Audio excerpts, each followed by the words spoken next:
আসসালামু আলাইকুম। আজকে আপনাদের সাথে একটা পাউন্ড কেকের রেসিপি শেয়ার করছি। এখানে আমি 1 পাউন্ডের একটা পাউন্ড কেক বানাবো। তার জন্য 2টা ডিম নিয়ে নিয়েছি রুম টেম্পারেচারে থাকা। তার সাথে 1 কাপ চিনি নিয়েছি চায়ের কাপে। তো চায়ের কাপ তো সবার বাসায় থাকে, তাই আমি চায়ের কাপ মেপে নিয়েছি। আর সাথে হুইস্ক দিয়ে করবো আজকে, কোনো বিটার ইউজ করছি না, যেহেতু বিটার সবার বাসায় থাকে না। যখন এরকম ফোম হয়ে যাবে ডিমের মিশ্রণটা, সে সে পর্যায়ে 1 কাপ তেল দিয়ে দিব। আমরা চায়ের কাপে মেপেই সব কিছু দিব, ঠিক আছে? তাহলে আমাদের উপকরণটা ঠিক থাকবে। আবার এই পর্যায়ে দিয়ে দিচ্ছি হাফ চা চামচ ভ্যানিলা এসেন্স। আবারও একটু হুইস্ক দিয়ে নেড়ে নেব, খুব ভালোভাবে মিশিয়ে নেব। এই পর্যায়ে দিয়ে দিচ্ছি 1 কাপ আটা। আমি টোটাল 1.5 কাপ আটা ইউজ করেছি 2টা ডিমের জন্য। তাহলে একটু চেলে নেবেন। আর এখন দিচ্ছি হাফ কাপ আটা, টোটাল 1.5 কাপ আটা দেওয়া হলো। হাফ চা চামচ বেকিং পাউডার দিচ্ছি। বেকিং সোডা দিচ্ছি হাফ চা চামচের থেকেও কম। লবণ দিচ্ছি 1 চিমটি পরিমাণ। সব উপকরণগুলো একটু চেলে নেব।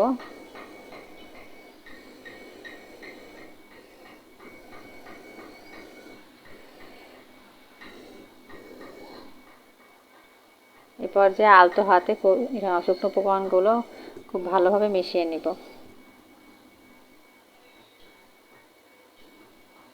1 চামচ গুঁড়ো দুধ দিয়ে দিচ্ছি, এটা আমি আগে দিতে ভুলে গিয়েছিলাম, পরে দিলাম। খুব ভালোভাবে মিশে গিয়েছে, দেখতে পাচ্ছেন। এখন 6 ইঞ্চি একটা মোল্ড নিয়ে নিয়েছি, তেল ব্রাশ করে নিয়েছি এবং মাপ করে কাগজটা কেটে নিলাম। আমার কাছে ব্যাটারটা একটু বেশি স্টিকি মনে হয়েছিল, তাই আমি 1 টেবিল চামচ লিকুইড মিল্ক ব্যবহার করেছিলাম। আপনারা চাইলে ব্যবহার করতে পারবেন। যদি দেখেন ব্যাটারটা একটু বেশি হার্ড মনে হচ্ছে বা একটু স্টিকি মনে হচ্ছে, তো সেক্ষেত্রে 1 টেবিল বা 2 টেবিল চামচ লিকুইড মিল্ক ব্যবহার করতে পারবেন। করে খুব ভালোভাবে মিশিয়ে নেবেন। এখন আমি ব্যাটারটা একটু উপর থেকে ঢেলে নিচ্ছি, যাতে কোনো বাবলস ক্রিয়েট না হয়, আর থাকলেও চলে যাবে। তো প্রেসার কুকারে একটা স্ট্যান্ড বসিয়ে আমি বাটিটা বসিয়ে দিচ্ছি। কেকের ক্ষেত্রে সবাই প্রিহিট করে নেয়, আমি কিন্তু প্রিহিট করিনি, কারণ প্রেসার কুকারটা প্রিহিট করলে আমি বাটিটা পরে বসাতে পারতাম না। তাই আগেই আমি একেবারেই কেকটা বসিয়ে দিব। তো আমি এখন ঢাকনা দিয়ে ঢেকে দিচ্ছি। অবশ্যই কিন্তু প্রেসার কুকারের উপরে যে সিটি বাজে সেই লকটা খুলে দিবেন, সেটা কিন্তু থাকা যাবে না। দেখেন আমিও খুলে দিয়েছি। আর চুলার আঁচটা একদম লো ফ্লেমে রেখেছি। আমার এই কেকটা হতে 45 মিনিট সময় লেগেছে।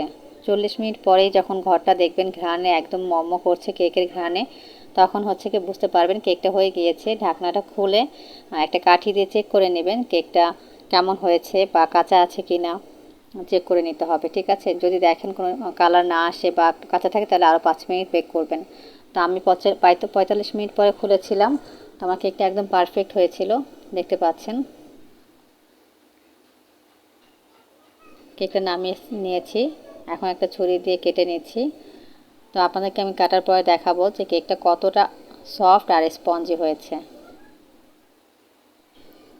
দেখেন আপনারাই বুঝতে পারবেন যে কেকটা কতটা সফট এবং স্পঞ্জি হয়েছে এবং এত পারফেক্ট হয়েছিল যে আর মনে হবে না যে দোকান থেকে কখনো কেক কিনে খাবো, সবসময় বাসায় বানিয়েই খাবো, এরকম মনে করবেন যদি একবার এই রেসিপি ফলো করে বাসায় বানান। তো আমার এই রেসিপিটা ফলো করে অবশ্যই আপনারা বাসায় একবার হলেও ট্রাই করবেন।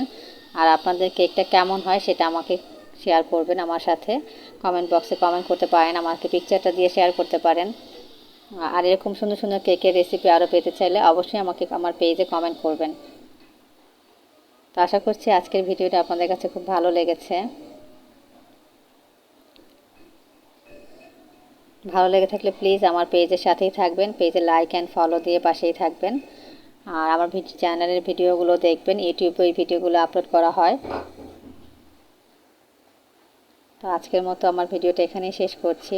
সবাই খুব ভালো থাকবেন আর অবশ্যই এই কেকের রেসিপিটা ট্রাই করবেন। আল্লাহ হাফেজ।